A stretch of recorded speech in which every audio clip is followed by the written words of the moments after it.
வணக்கம் நண்பா, இதுதான் நம்ம சேனல் B.Sc.Agriculture. இப்போ தான் நம்ம சேனலுக்கு முதல் தடவை வரீங்கன்னா மறக்காம அந்த சப்ஸ்கிரைப் பட்டனை ப்ரெஸ் பண்ணுங்க. உங்கள் சப்ஸ்கிரிப்ஷன் லைக்ஸும் தான் எங்களை அடுத்து இந்த லெக்சர் வீடியோஸ் போகிறதுக்கு மோட்டிவேட் பண்ணிட்டே இருக்கும். சரி, வாங்க வீடியோக்குள்ளே போகலாம். ஸோ இந்த வீடியோவில் நம்ம எதை பற்றி பார்க்க போகிறோம்னா ப்ரொடக்டட் கல்டிவேஷன் அண்ட் செகண்டரி அக்ரிகல்ச்சர்ன்ற ஒரு கோர்ஸை பற்றி தான் பார்க்க போகிறோம். ஸோ அதை நம்ம ஏபின்னு சொல்லுவோம். ஸோ இந்த கோர்ஸ் நான் எதை பற்றி இப்போ நீங்கள் சொல்லி கொடுக்க போகிறேன்னு சொல்லிட்டு பார்த்தீங்கன்னா, so green house technology definition, அதோட ஹிஸ்ட்ரி, அப்புறம் எவல்யூஷன், அப்புறம் அதோட அட்வான்டேஜஸ், அப்புறம் லிமிடேஷன்ஸ். ஸோ இதை பற்றி தான் பார்க்கணும். ஸோ க்ரீன் ஹவுஸை பற்றி ஒரு சின்ன இன்ட்ரோ கொடுத்தேன்னா, ஸோ இந்த க்ரீன் ரெவல்யூஷன்றது வந்து எப்போ நடந்ததுன்னு சொல்லிட்டு பார்த்தீங்கன்னா, எதுக்கு காரணம் என்னன்னு சொல்லிட்டு பார்த்தீங்கன்னா ஃபஸ்ட்டு ஒரு ப்ராடக்டோட குவாலிட்டி, அதே மாதிரி குவான்டிட்டி ரெண்டுமே நம்ம ஃபுட் ரெக்யர்மெண்ட்ஸ்க்கு தேவையான அளவுக்கு கிடைக்கணும். அதே மாதிரி உபயோகப்படுத்தக்கூடிய அளவுக்கு குவாலிட்டியாக இருக்கணும்னு சொல்லிட்டு தான் இந்த க்ரீன் ரெவல்யூஷன்றது முக்கியமாக காரணமாயிடுச்சு. ஆனால் ஒன்று இதில் என்ன ப்ராப்ளமாக இருந்ததுன்னு சொல்லிட்டு பார்த்தீங்கன்னா, நம்மளோட டிமாண்டுக்கு ஏற்ற அளவுக்கு சப்ளைன்றது நம்மளுக்கு கிடையாது. காரணம் என்னன்னு சொல்லி பார்த்தீங்கன்னா என்விரான்மெண்டல் கண்டிஷன். ஸோ எல்லா இடத்துலையும் பார்த்தீங்கன்னா எல்லா செடியாலையும் கண்ட்ரோல்டாக வளர்க்க முடியல. ஸோ அதனால் இது வந்து ரொம்ப பெரிய ப்ராப்ளம் ஆச்சு. ஸோ அதனால தான் அவங்க என்ன யூஸ்ச்சாங்க அப்படின்னு சொல்லிட்டு பார்த்தீங்கன்னா, இந்த அன்ஃபேவரபிள் என்விரான்மெண்ட்லேயும் ஒரு க்ளோஸ்டு கண்டிஷன்ஸ் மூலியமாக ஒரு நம்ம செடிகள் வளர்க்க முடிஞ்சுது, ஒரு ஆப்டிமம் பாப்புலேஷன் கொண்டு வர முடிஞ்சுதுன்னு சொல்லிட்டு பார்த்தீங்கன்னா கொண்டு வர முடியும் அப்படின்றதுக்காக ஒரு ப்ரொடக்டட் அக்ரிகல்ச்சர்ன்ற ஒரு டெக்னாலஜியை வந்து டெவலப் பண்ணாங்க. ஸோ இதுதான் இந்த க்ரீன் ஹவுஸ் டெக்னாலஜியை டெவலப் பண்ணுறதுக்கான காரணம். ஸோ அதில் ப்ராக்டிக்கலாக நம்ம ஃபஸ்ட் இது பண்ணது தான் இந்த க்ரீன் ஹவுஸ் டெக்னாலஜின்றது. ஸோ இது வந்து என்ன நடந்ததுன்னு சொல்லிட்டு பார்த்தீங்கன்னா, இந்த ப்ரொடக்டட் ஸ்ட்ரக்சரில் அவங்க எதிர்பார்த்த சூட்டபிள் என்விரான்மெண்டல் கண்டிஷன் கொண்டு வரப்பட்டது. அதே மாதிரி அங்கே இருந்த நேச்சுரல் என்விரான்மெண்ட் அந்த பிளான்ட்டுக்கு ஏற்ற மாதிரி லைட்டாக மாடிஃபிகேஷன் பண்ணதுனால அங்கே ஆப்டிமம் பிளான் க்ரோத்தும் ஈல்டும் நம்மளால் கொண்டு வர முடிஞ்சுது.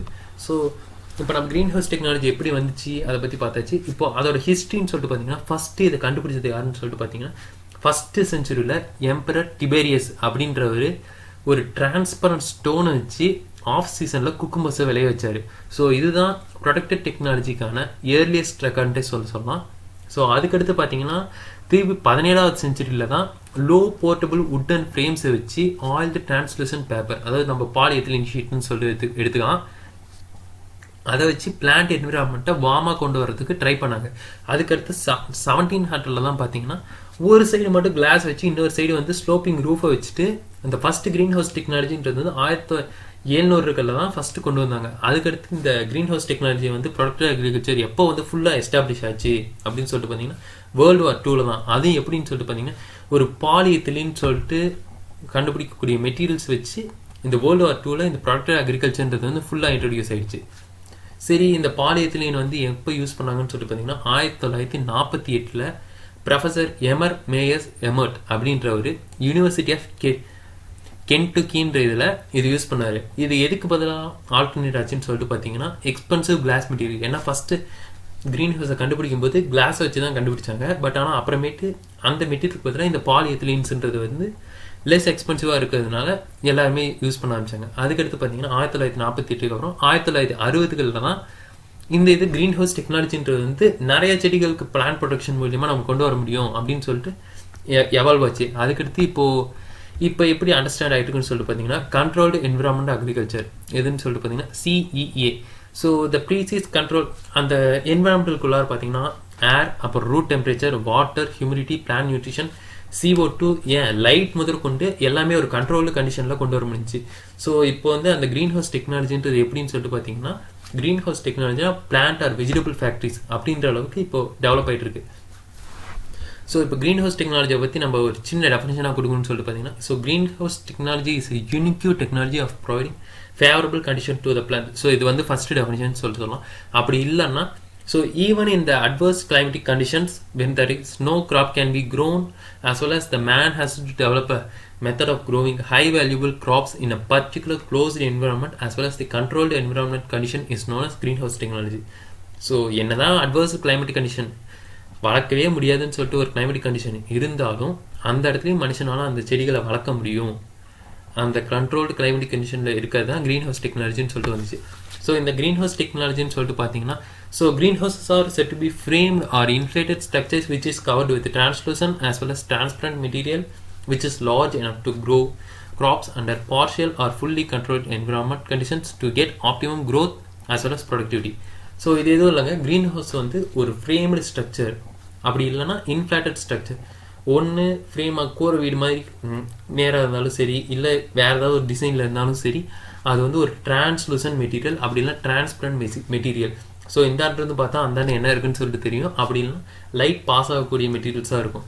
ஸோ அந்த மாதிரி கண்டிஷனில் ஒரு ஃபுல்டு கண்ட்ரோல் என்விரான்மெண்ட்டில் ஒரு செடியை வந்து ஆப்டிமம் க்ரோத் கொடுக்க முடியுது, அதே மாதிரி ஈல்டும் வந்து தேவையான அளவுக்கு கிடைக்குதுன்னு சொல்லும்போது அதான் க்ரீன் ஹவுஸ் டெக்னாலஜின்னு சொல்லிட்டு சொன்னாங்க. ஸோ இந்த க்ரீன் ஹவுஸ் டெக்னாலஜியை பற்றி பார்த்தாச்சு. அந்த க்ரீன் ஹவுஸ்க்குள்ளார நடக்கக்கூடிய எஃபெக்ட் என்னதுன்னு சொல்லி பார்த்தீங்கன்னா green house effect. So green house எஃபெக்ட்னு சொல்லிட்டு பார்த்தீங்கன்னா, ஸோ இதில் வந்து ஃபஸ்ட்டு முக்கியமாக நம்ம பார்க்கும்போது CO2 அப்படின்னா 0.045%, அதாவது 345 ppmன்றது வந்து அந்த அட்மாஸ்பியரில் கரெக்டாக மெயின்டைன் பண்ண முடிஞ்சு. ஸோ இதில் வந்து எமிஷன் பொல்யூட்டன்ஸ் வந்து எமிட் ஆகாது, எக்ஸாஸ்ட் கேஸ்ட் வந்து அட்மாஸ்பியர்லேருந்து வெளியே போகாதுன்றதால இந்த கார்பன் டை ஆக்சைடு வந்து பார்த்திங்கன்னா இந்த க்ரீன் ஹவுஸ்க்குள்ளார அவுட்டர் லேயர்லேருந்து ரிமூவ் ஆகிட்டு இந்த இதுக்குள்ளார இன்க்ரீஸ் ஆச்சு. ஸோ CO2% வந்து 345 ppm விட அதிகமாக இருந்துச்சு. ஸோ இது வந்து என்ன ஆச்சுன்னு சொல்லிட்டு பார்த்தீங்கன்னா, சோலார் ரேடியேஷன் வந்து எர்த் சர்ஃபேஸில் ரிஃப்ளெக்ட் ஆகுதுன்னா அந்த இது என்ட்ரப் ஆகிட்டு நம்ம செடிக்கு தேவையான அளவுக்கு ரேடியேஷன் வந்து அதிகமாக கிடைக்காமிச்சு. ஸோ இதே ப்ராசஸை வந்து நம்ம வெளி உலகத்தில் அவுட்டர் லேயரில் நடந்துச்சுன்னு சொல்லிட்டு காரணமாக தான் அட்மாஸ்பியரிக் டெம்பரேச்சர் இன்க்ரீஸ் ஆகுது, அதே மாதிரி குளோபல் வார்மிங் அது எல்லாமே நடக்குது. ஸோ இந்த இன்க்ரீஸ் டெம்பரேச்சர் பிளாங்கெட் வந்து பார்த்தீங்கன்னா இந்த கண்ட்ரோல்டு என்விரான்மெண்ட்டில் இன்க்ரீஸ் ஆகும்போது அந்த செடியோட க்ரோத்துன்றது வந்து அதே அதிகமாக இருக்குது. அதே மாதிரி CO2 ஆக்சிடேஷன், CO2 வந்து ஃபோட்டோசிந்தசிஸ்க்கு எடுக்கிறது வந்து அதிகமாக இருக்கிறதுனால நம்மளுக்கு வந்து செடி வந்து ஈல்டு அதிகமாக இருக்கிறது தான் இந்த இது சொல்கிறாங்க. ஸோ இந்த க்ரீன் ஹவுஸ்குள்ளே நடக்கக்கூடிய க்ரீன் ஹவுஸ் எஃபெக்ட் வந்து இது ஒரு டெஃபினிஷனாக சொல்லணும்னு பார்த்தீங்கன்னா, the phenomenon of increase in ambient temperature and due to the formation of blanket of carbon dioxide in the controlled condition which increases the plant growth as well as the yield of the particular plant is known as greenhouse effect ன்னு சொல்லிட்டு நம்ம definition கொடுத்துக்கலாம். So இது வரைக்கும் நம்ம green ஹவுஸை பற்றி intro பார்த்தாச்சு, history பார்த்தாச்சு. ஸோ இதோட அட்வான்டேஜஸ்ன்னு சொல்லிட்டு பார்த்தீங்கன்னா, த்ரூ அவுட் த இயரில் 4லேருந்து 5 கிராப் வரைக்கும் இந்த கண்ட்ரோல்டு என்விரான்மெண்ட்டில் போட முடியும். இதே நார்மல் என்விரான்மெண்ட் பார்த்தீங்கன்னா 3 கிராப் போடுறதே பெரிய விஷயமா இருக்கும். ஸோ அது மட்டும் இல்லாமல் இதோட ப்ரொடக்டிவிட்டி, அந்த குவாலிட்டி குவான்டிட்டி ரெண்டுமே பார்த்தீங்கன்னா கன்சிடரபிளாக இன்க்ரீஸ் ஆகிட்டு இருக்கு. இந்த கண்ட்ரோல்டு என்விரான்மெண்ட்டில் இருக்கிறதுனால வெளியே இருக்கக்கூடிய ஹார்ம் நேச்சர் அந்த மாதிரி இருக்கிறது கம்மியாயிட்டு இருக்கு. ஸோ இதில் இங்கே சுப்பீரியர் குவாலிட்டி ப்ராடக்ட்ஸையும் அதாவது வெஜிடபிள்ஸையும் நம்மளால் இங்கே உருவாக்க முடியுது. அது மட்டும் இல்லாமல் இந்த செடிக்கு தேவையான தண்ணி, ஃபெர்டிலைசர், சீட், விதை, அப்புறம் பிளான்ட் ப்ரொடக்ஷன் கெமிக்கல்ஸ் எல்லாமே பார்த்தீங்கன்னா க்ரீன் ஹவுஸ்குள்ளார் மெயின்டைன் பண்ணும்போது தேவையான அளவுன்னு சொல்லிட்டு பார்க்கும்போது கம்மியாக தான் இருக்குது. அதனால் அந்த செடிக்கு எப்போல்லாம் தேவையோ கரெக்டான அளவு நம்மளாலையும் டிமாண்டுக்கு ஏற்ற மாதிரி சப்ளையும் நம்ம பண்ண முடியுது ஒரு மெயின்டைன் ஸ்ட்ரக்சர் இருக்கிறதுனால.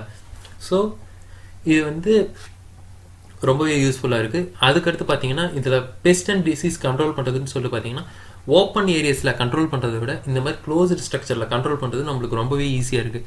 அப்புறம் இதில் பெர்சன்டேஜ் ஜெர்மினேஷன் சொல்லிட்டு பார்த்தீங்கன்னா நம்ம ஏற்கனவே பார்த்தோம், அந்த க்ரீன் ஹவுஸ் எஃபெக்ட் மூலியமாக உள்ளார நடக்கூடிய ஃபோட்டோசிந்தசிஸ்ன்ற ப்ராசஸ் வந்து வேகமாக நடக்கிறதுனால க்ரீன் ஹவுஸில் ஜெர்மினேஷன் பெர்சன்டேஜும் அதிகமாக இருக்கும். சரி, இப்போ க்ரீன் ஹவுஸ் டெக்னாலஜியை பற்றி அட்வான்டேஜஸ் ஃபுல்லாக பார்த்துச்சு. ஸோ டிஸ்அட்வான்டேஜஸ்ன்னு சொல்லிட்டு பார்த்தீங்கன்னா high up front as well as operation expenses. ஒரு க்ரீன் ஹவுஸ் டெக்னாலஜின்னு சொல்லிட்டு பார்த்தீங்கன்னா அதுக்கு போட வேண்டிய முதல் இனிஷியல் இன்வெஸ்ட்மெண்ட்டுன்றது வந்து ரொம்பவே அதிகமாக இருக்குது. Around even low cost green ஹவுஸே பார்த்தீங்கன்னா கூட குறைஞ்சது ஒரு 25,000 ரூபா அளவுக்கு நம்ம போடுறது அளவுக்கு இருக்குது. ஸோ இது வந்து ஒரு நார்மல் ஃபார்மர்ஸால் டக்குன்னு எடுத்தோன்னு சொல்லிட்டு நம்ம அதில் வந்து இன்வெஸ்ட் பண்ண முடியாது. ஸோ அது ஒரு பெரிய ப்ராப்ளம் இருக்குது. அதே மாதிரி ஆப்ரேஷனல் எக்ஸ்பென்சஸ்ன்னு சொல்லிட்டு பார்த்தீங்கன்னா ஒரு குறிப்பிட்ட டைம் ஆனதுன்னா அதை ரிமூவ் பண்ணிட்டு புதுசாக கிளீனிங் மெட்டீரியல்ஸ் முதற்கொண்டு எல்லாமே பண்ணணும். ஸோ அதோட காஸ்ட் பார்த்தீங்கன்னா அதிகமாக இருக்கும். ஸோ இதில் வந்து பார்த்தீங்கன்னா பாலினேஷன்றது வந்து ரொம்பவே கம்மி, நடக்கவே நடக்காது. காரணம் என்னன்னு சொல்லிட்டு பார்த்தீங்கன்னா நேச்சுரலாகவே பாலினேட்டர்ஸாக ஹனிபி அதேமாதிரி நிறைய பக்ஸுன்றது வந்து உள்ளார போய் பாலினேஷன் பண்ணும். பட் ஆனால் இந்த க்ளோஸ்டு என்விரான்மெண்ட்டுக்குள்ளார அந்த பிளான்ட்ஸால் அந்த இன்செக்ட்ஸால் வர முடியாது, அந்த பாலினேட்டர்ஸால் வர முடியாததுனால அங்கே பாலினேஷன்றது வந்து நடக்கவே நடக்குது. ஸோ இதுக்கு வந்து எப்படி நம்ம கொண்டு வரலாம்னு சொல்லிட்டு பார்த்தீங்கன்னா ஒன்று ஹேண்ட் பாலினேஷன் பண்ணலாம், அப்படி இல்லைன்னா உள்ளார ஆர்டிஃபிஷியலாக இன்செக்ட் பீ ஹவுசஸை கொண்டு போய் அங்கே வைக்கிறது, அந்த மாதிரி போய் இந்த இடத்துல பாலினேஷன் பண்ணலாம்.